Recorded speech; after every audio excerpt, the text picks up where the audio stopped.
All right, so we're looking at how to do authentication in React Native with a backend provided by AppWrite.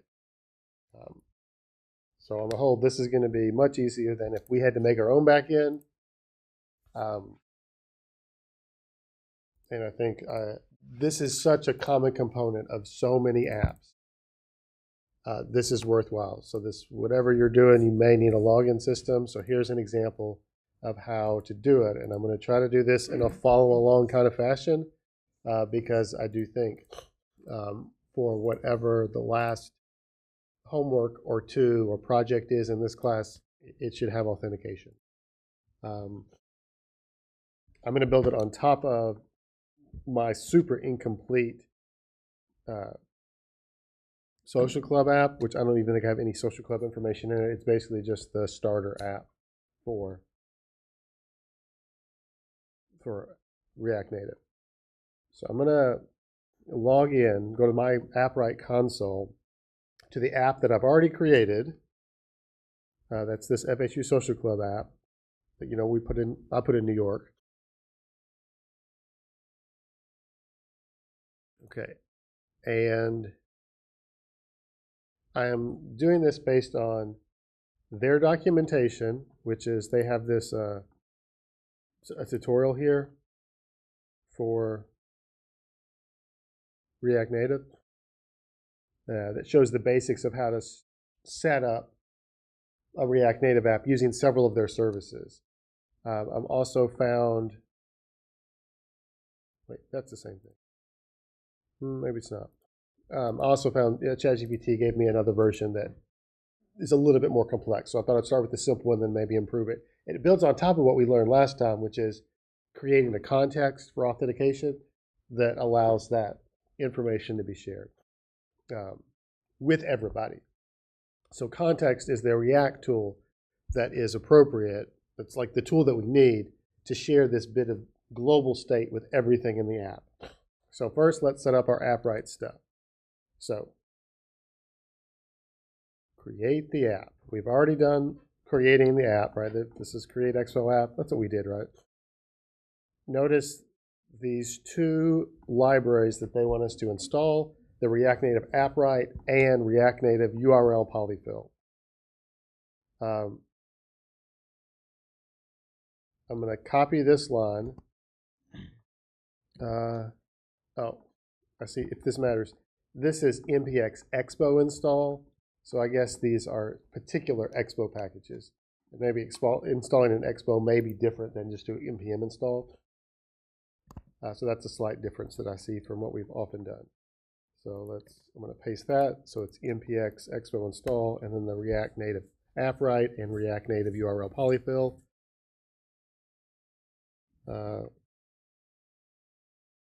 Okay. They're also installing on React Navigation. We're using Expo Navigation instead, so I don't think I want to do that. This React Native Safe Area Context is one that I think I already installed. I don't think I want this React Native Screens because I'm not using that. If I'm wrong, we'll figure it out. So this is, I really wonder if npx expo install is different than npm install. I'll try and see. I think this will say it's already installed. Yep, up to date. Okay. This is not us. We're not using a bare React Native project. We're using Expo. So now we set up AppWrite. So this is going to our console. We create a project. I think, did we do this last time? So this is the project.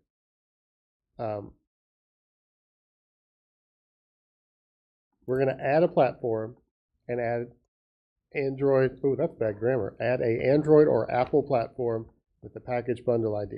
Okay, so let me show you this part. Integrations. Add a platform. So I'm going to click Add a platform. I'm going to choose Android. Sure. So this is the FHU Social Club. The way this works, when you publish an app on either of the stores, they have to have a fully unique ID. a fully unique package. There can't be, this is like the unique identifier for your app on the store. And the conventional way of doing this is to name it in reverse order of your domain name, because everybody already has to have a unique global domain name. This is always weird for students in the classroom because we don't have necessarily a globally unique domain name. But if you're working for a company, that company already has google.com or fhu.edu. But you put this in reverse order, which they're showing us here. So I would suggest for something for our class, I'm going to call this edu.fhu dot and then the app name, which is annoying because now, like, everybody in this class might want to call it FHU Social Club. And we're not publishing this, so it doesn't really matter. But if we had two apps with the exact same package name, Google or Apple wouldn't let us publish them. You'd have to get a different name. So I guess really for our purposes, we could make it the same.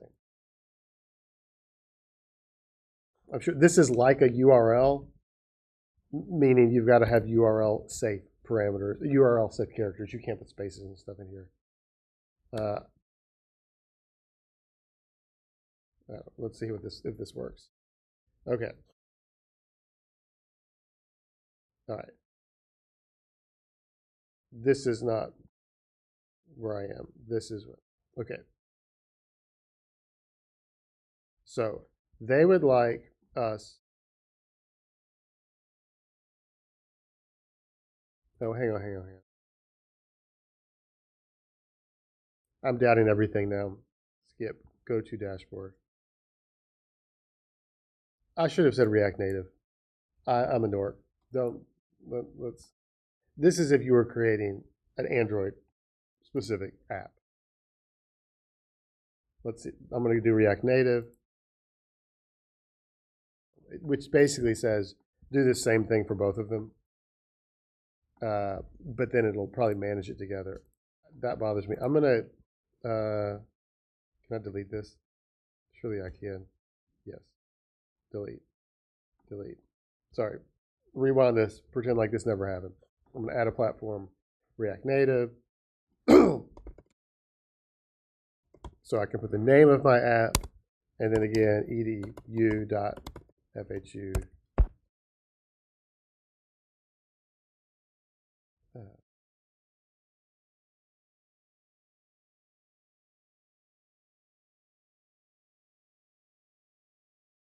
If I do this, okay, it does default to, like, basically, yeah, Android calls it the package name, iOS calls it the bundle ID, but they essentially use the same convention that they need a globally unique identifier. Okay, sorry, and this does do both. Good, that's what I would want. Okay. Okay, now we've been given a way to have our this special information in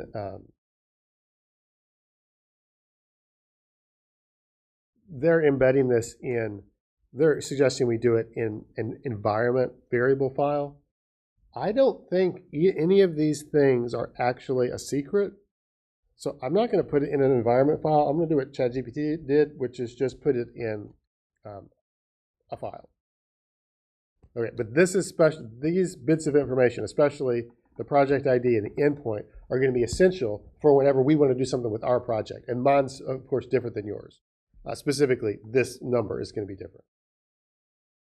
Okay. So that.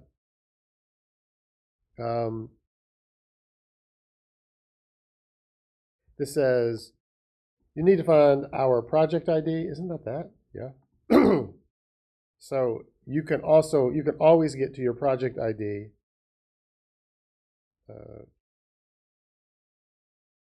by going to your settings, and this is the project ID. So that long digit number is exactly what was in that other screen. And this is the API endpoint. So these are the two things that we're especially going to want.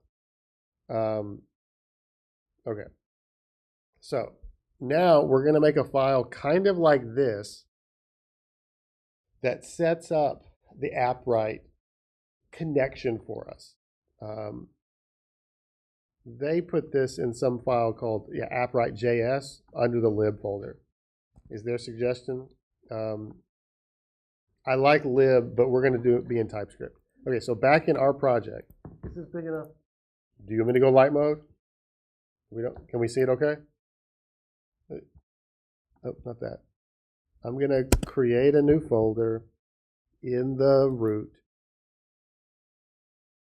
called lib. And in my library folder here, I'm going to create a new file, and I'm going to call this AppWrite.ts. It's just TS. I'm not writing React code. This is just code. Okay. Okay.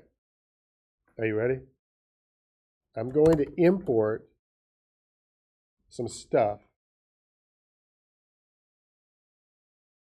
from React Native AppWrite. So they wrote a software development kit. They wrote code to make it easy to get to AppWrite stuff, whether it's Auth or database or what are the other things they do? All the things they do. Auth, database, functions, messaging, storage. Any of their stuff we can get to through their SDK. Specifically, we're always going to need client to create we're creating a client to connect to their server. I also want the account object class that they've written. And I think I would also like ID. And we'll see if we need some more stuff. Models is the only other thing. I don't know if I need models. I might need models. Okay, I'm going to get models too because we're in TypeScript and we're going to have some, we're going to have to know the shape of this. Don't say. We haven't used it yet. Okay. Okay. Apparently, we also want to import React Native URL polyfill so that /auto is what ChatGPT says to do. Let's see if it's right about that. Apparently, this does something to fix the URLs for the SDK. Okay. Now, beginning of this, I want to bring in all of these essential constants, which is the AppWrite endpoint, the AppWrite project ID, and I'm going to copy paste this. And I don't know that I need this, but I'm going to bring in the AppWrite platform. I don't like that name. Platform name. This is like my bundle identifier. Okay. So these three things. Get rid of that. Do this over here. Save. It's hard for me not to save. Okay. So project ID. I'm going to copy this and put it here. Endpoint is that. That should be there. And then this guy. How do I get to that? I probably have to go back to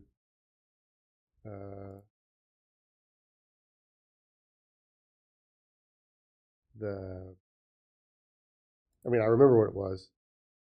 Why don't they show it to me again? It's not custom domains. No. It would, overview? It's got to be one of my apps. This guy. This identifier, the edu.fhu.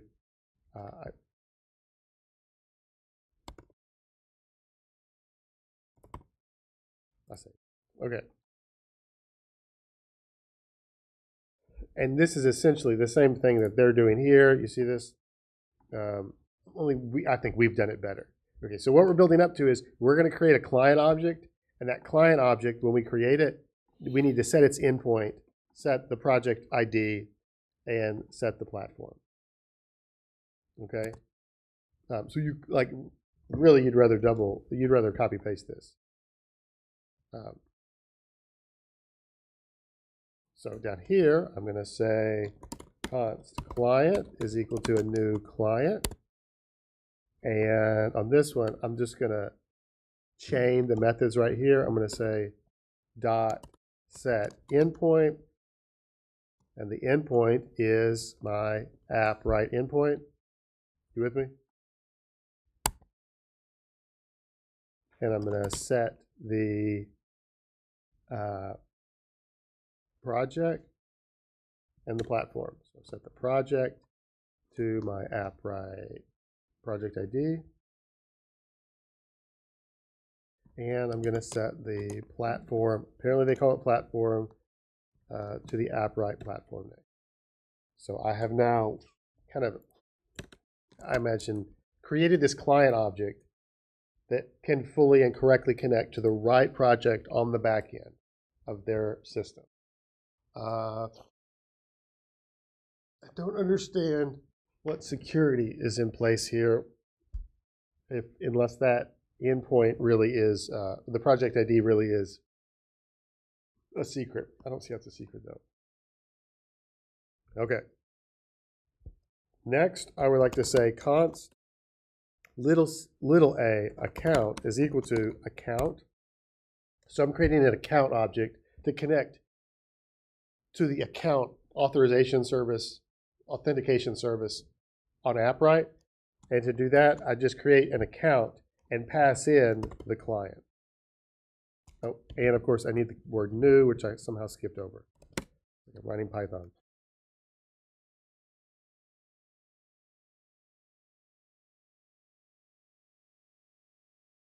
Okay, good so far?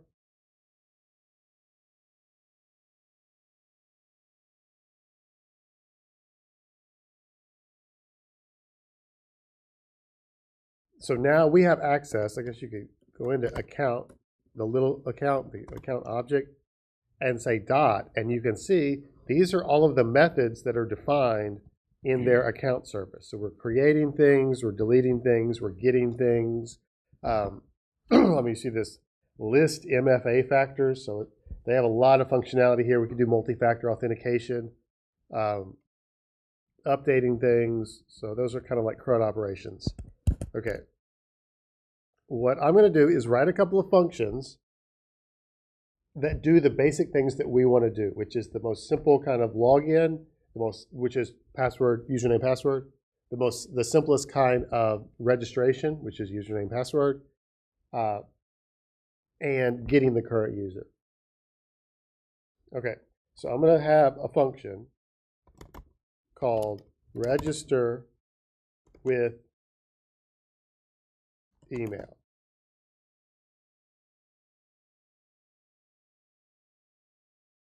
And in this function,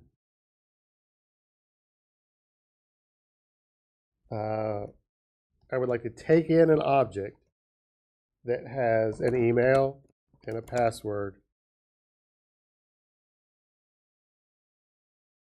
and a name. And probably if I'm going to be really TypeScripty, I should say that each one of these are a string, shouldn't I? Why does that matter to me?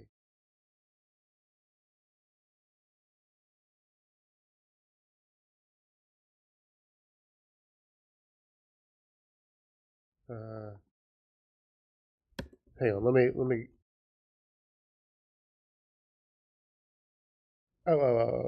Okay, my bad. So this is what I'm trying to do. Okay, I'm saying that this is these three parameters that are being passed in as an object here. TypeScript, don't you love TypeScript? They look like this. This is their shape. I'm kind of defining an inline interface. This is a string. Password is a string, and name. So it's as if this is the interface for these three things that are all in an object. You with me? And I'm doing that in line. So now I'm actually in my function. Okay. this function is going to call an await, which means the whole function has to be labeled as async.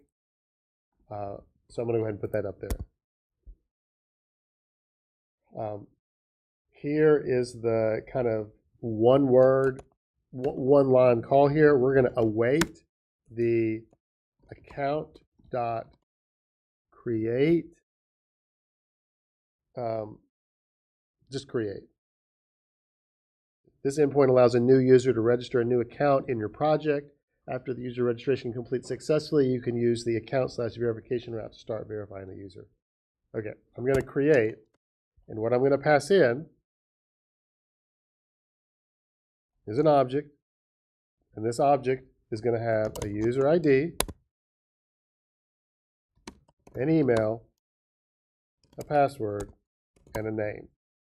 You see this? I'm matching this syntax up here.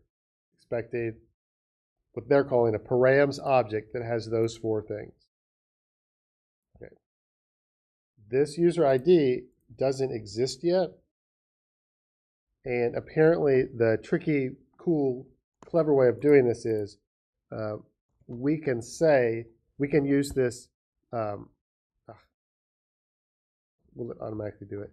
We can use, they have an ID, you see up here, an ID object from React Native AppWrite. And you can say ID.unique, and this, unique is a method. This will create a new unique ID. It'll be like a long string that is the unique identifier for the database. So that's coming from this. Okay? So this is weighted, so it's going to take some indeterminate amount of time, go out, create it on AppWrite's end, and then come back.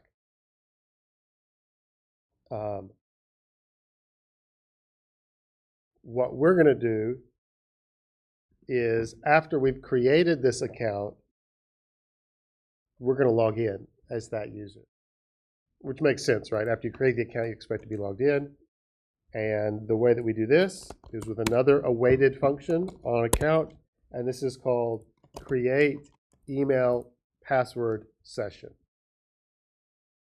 So this allows the user to log into their account by providing a valid email password combo, and it creates a new session for the user. Okay, so let's see what we need here. We need another object that has an email and a password field. So we're going to say email here. You remember this JavaScript thing? You could say email colon email and password colon password. Remember this? But if you're going to do this, the email parameter is equal to the email variable or parameter from here. You with me? And the password is the password. Then you don't have to write them out. And this is exactly why JavaScript did this, is because this pattern is so common. So you can just write that, and it's doing the exact same thing if the name of the field is the name of the variable. Okay. So now at this point, once we get past this, after this promise has been resolved, then we have logged in. And at this point, we can actually get the current user. And apparently, I know this function is doing a lot, but apparently this is a common pattern where we can actually say, hey, again, await, because this is an asynchronous function call, account.get, and we would like to get, basically, this is how to get the current user, which it's kind of like this, but apparently, in order to make TypeScript happy, you have to put in a bunch of junk. Let's see what happens without the junk. Okay, so this is going to get the current user, which I'd like to capture in a constant so that I can return it from this function. And I'm just going to straight return it. So I'm returning the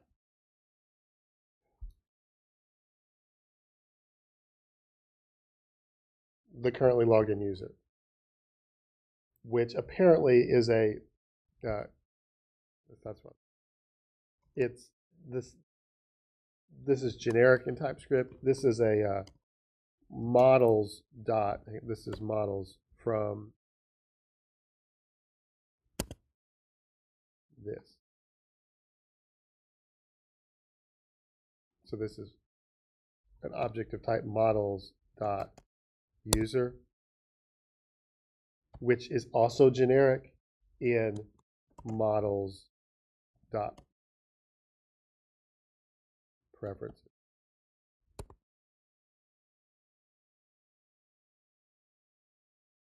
I don't know if that typing is necessary, but that's what this is.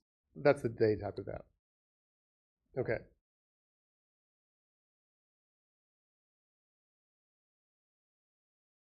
Okay. Let's do one more of these. So we're going to have an async function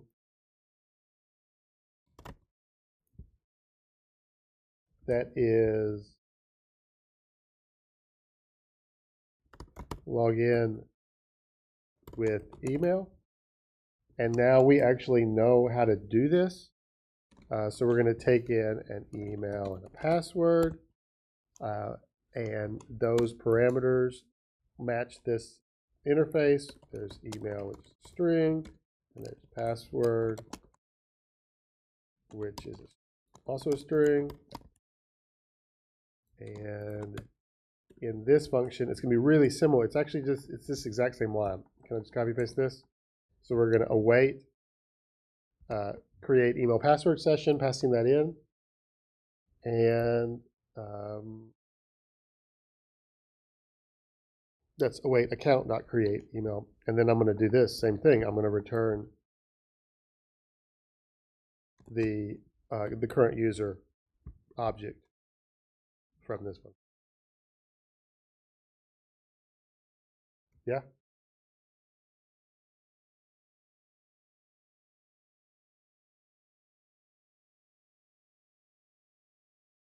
Okay, last thing for now, we're going to export several of these things from this. So I'm going to export a constant. I'm going to call it AppWrite. And it's going to be an object that has the client, the account object, and our functions register with email, log in with email. So what I've done is created this this package, of stuff that when anybody that needs to do authentication, any of the other TSX files can import AppWrite TS and import any of these 4 things into their code. Does that make sense?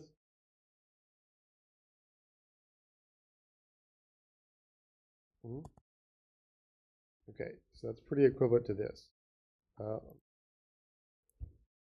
Yeah. Okay. So the next thing that I like the way I'm doing it better than this way. The next thing to do is to create a context object, in this case, user context, that puts these items in AppWrite into a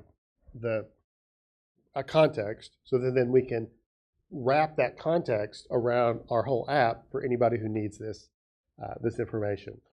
Okay, so the way I would want to do this is under hooks, I'm going to create a new context that I'm going to call auth context.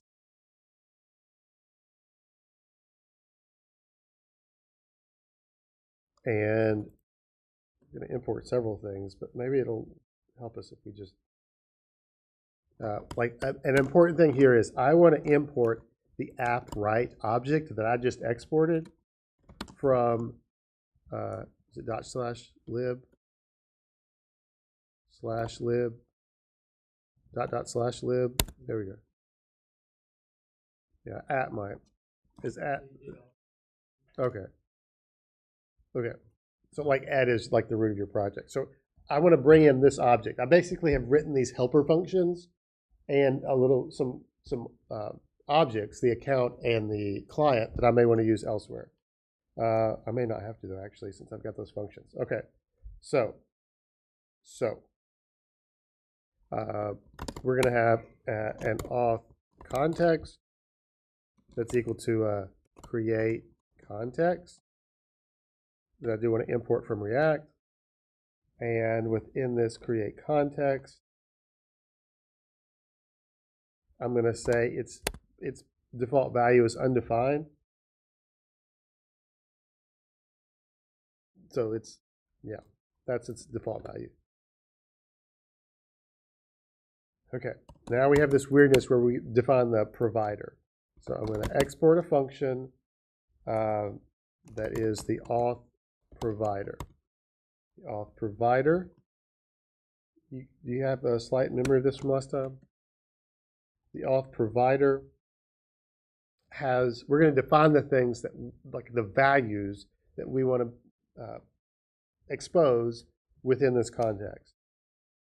So I'm going to say that we have a user and a set user state from React that is going to be null by default.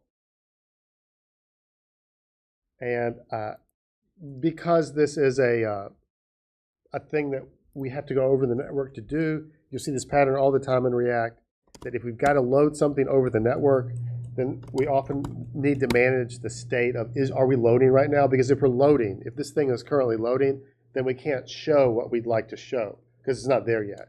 So we have like a different UI that shows if something's loading. So we need this Boolean. So I've got my loading and my set loading, which is also use state. And in this case, they're going to say it's true by default. And once we've loaded the user, we'll set it to false. Okay. So within this auth provider, I'm going to write a use effect. And this use effect is, an arrow function, some code, and our dependencies. And in this case, I'm going to put an empty array because I just want this to run on mount.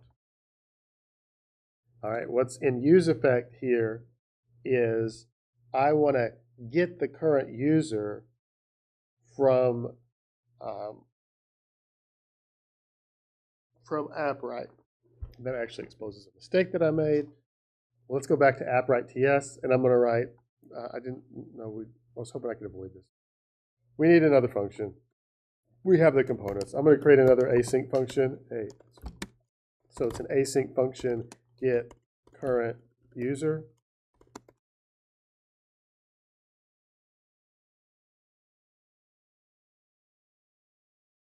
And we have what we need for that, right? Like all we need is, essentially, we need this one line that's the end. This guy, get models.user. So let me say const user is equal to that. And I'm going to return the user. Okay. Is this always going to work?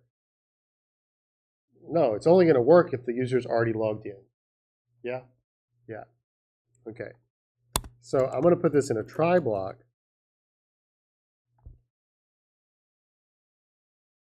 And attempt to get the user. If the user is currently logged in, then this will give their user object back. And for the most part, the user is going to be logged in. All right. We're going to catch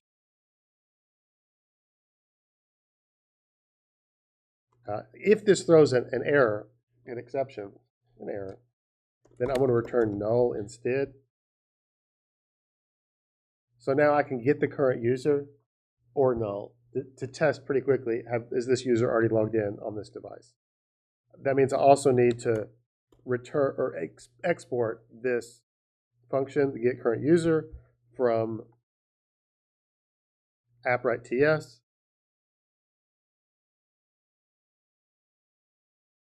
So that now over here in this use effect, I want to try to get the current user first if they're already logged in.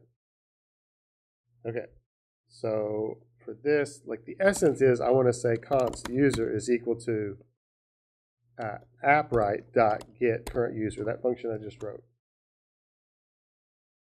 You remember that this get current user function is async. What do you have to do before you call an async function? You have to await it. And now we've got an awaited call in a function, this use effect, that's not asynchronous. So this function also has to be marked as async. AS. A lot of trouble. Hang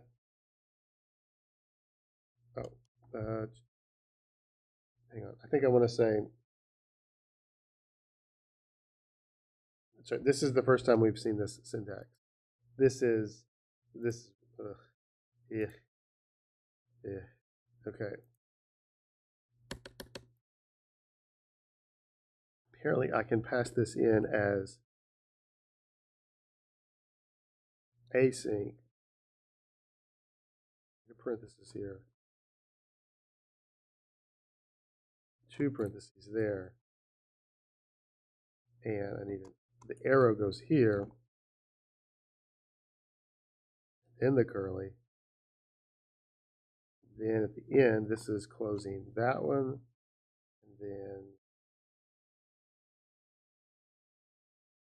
and then I invoke this function and close this. No. That's that one. I'm missing a curly, aren't I?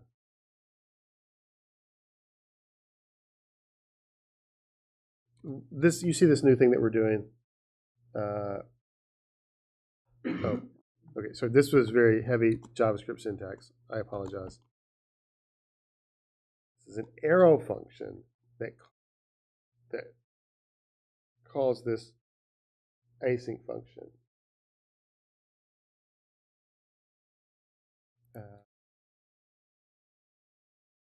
Am I missing one more? Hang on. This is the second parameter. So I need to be passing in a function here.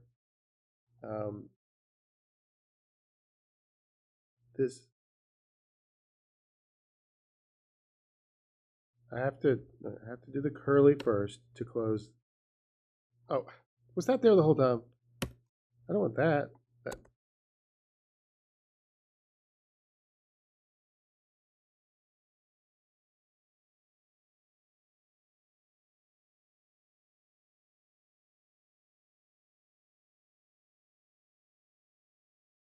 That's that one.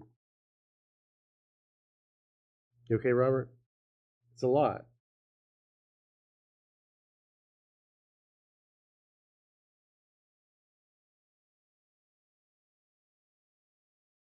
I think I have to.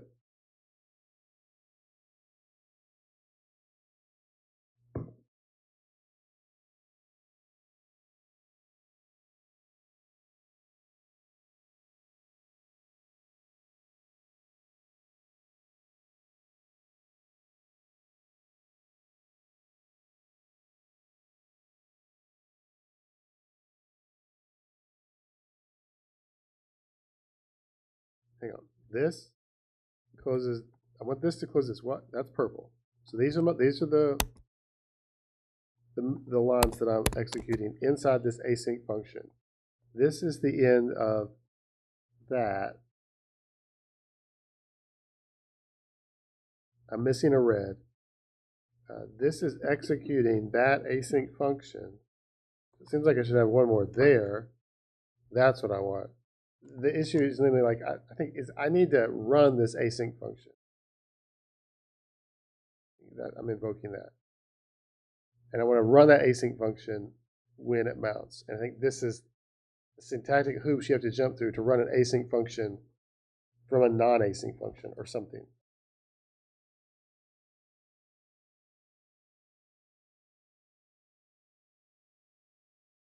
Maybe that should be there.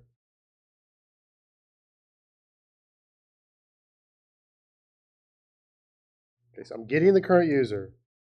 and then I'm setting the user in my state to that thing that I just got, which I can't call user because user is already used here. So I need to call this current user. Sorry about that. And then set the user to current user. Why is this mad at me?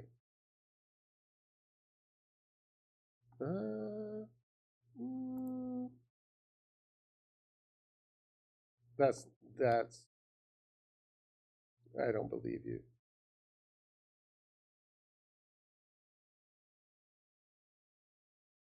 Is it because stupid TypeScript? I haven't told it. It can't infer the type of this user when I gave the initial value of null. So in TypeScript here, I need to say what this is. And this is a models dot models. Where are you at, models? Models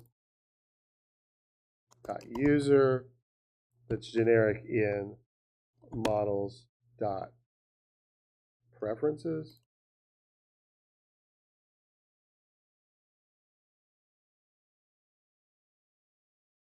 And that means I need to bring in this guy from AppWrite. Yeah.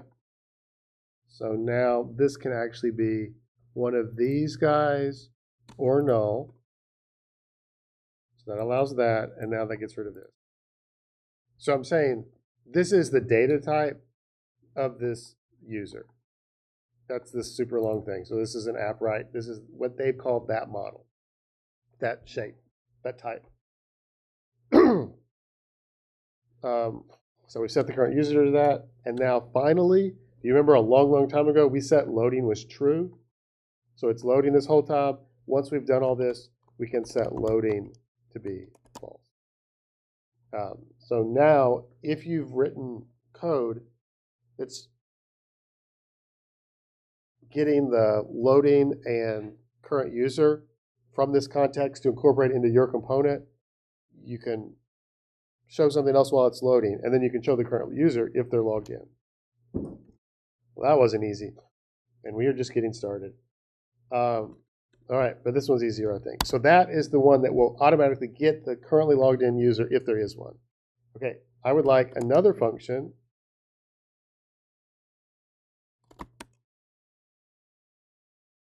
to log in, and the login should take in an email string and a password as a string. How's this bad at me? Okay. Okay. So on this one, this is easy because now if I'm logging in, I'm just going to call the function that does the work. That function from AppWrite that I wrote from AppWrite.ts. So I'm going to say logged in user is equal to await and then AppWrite dot login with email, and then I will pass in an object that has email and password. That's taking these two guys, creating an object out of them, and passing them into this guy.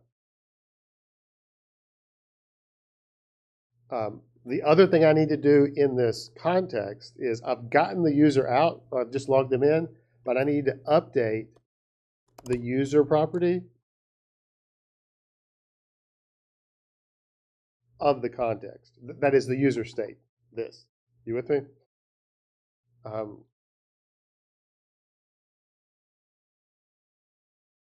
And maybe perhaps the last thing for today, we need another async function, an async function that is register, where register is going to take in an email string, password, which is a string, and a name, which is a string. Apparently, they have a name as a first-class object to associate, like the person's name that's not their email. Okay. So we also know, like, we've made it easy to do this. Yes? Yeah, we just call our function. Our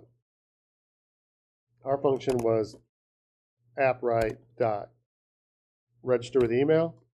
And this is supposed to take in an object that has email, password, and name. So those are exactly what we have here. So I can do that trick, just like I did before, to pass those in.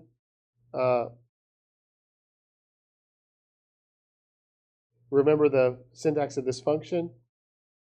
It returns something.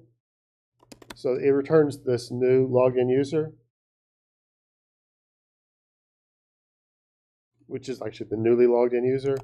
That needs to be awaited as well. So now we've got the user object.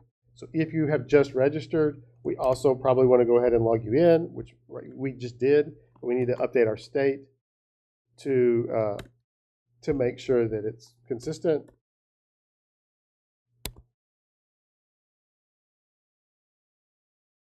And all right, last-ish thing here. Remember this weird syntax. What you return from this context object is something where you say auth context.provider, and then you specify the values that you want to expose. And I would like to share the user. I would like to share the loading state. I would like to share the login function and the register function. Why is this mad at me? Oh. That's another TypeScript error that I'll fix in a second. Do you remember this from before? There's a special value that we need to put in here, which is the children of this object, which I didn't actually bring in up here, but they should have been brought in, yeah, here as children. This isn't type safe yet because I have to call this, I have to say that children are a, this would be children are a React node. So that's a little gross. And then the grossest part, which I'll send you by email, is we have to define the type of the auth context. We have to create an auth context type to say that the auth context type has a user, has a loading, has a login, has a register. Some of those are functions, some of those are like objects. So that down here we can get rid of this so that it knows what the shape of this thing is supposed to be. So I know this was like a lot of weirdness with no benefit. But I promise you, I guess we'll finish this out on Friday. Now that we have a context, like we've just set up our whole app. We're going to wrap the whole app in this context, and then any component that wants to get the user can just say auth context.user, and then you can get it out and use it. Or if anybody needs to call the login function, they can get to it. Thanks for hanging with me. Appreciate your patience. This is going to be worth it. I'll see you guys on Friday.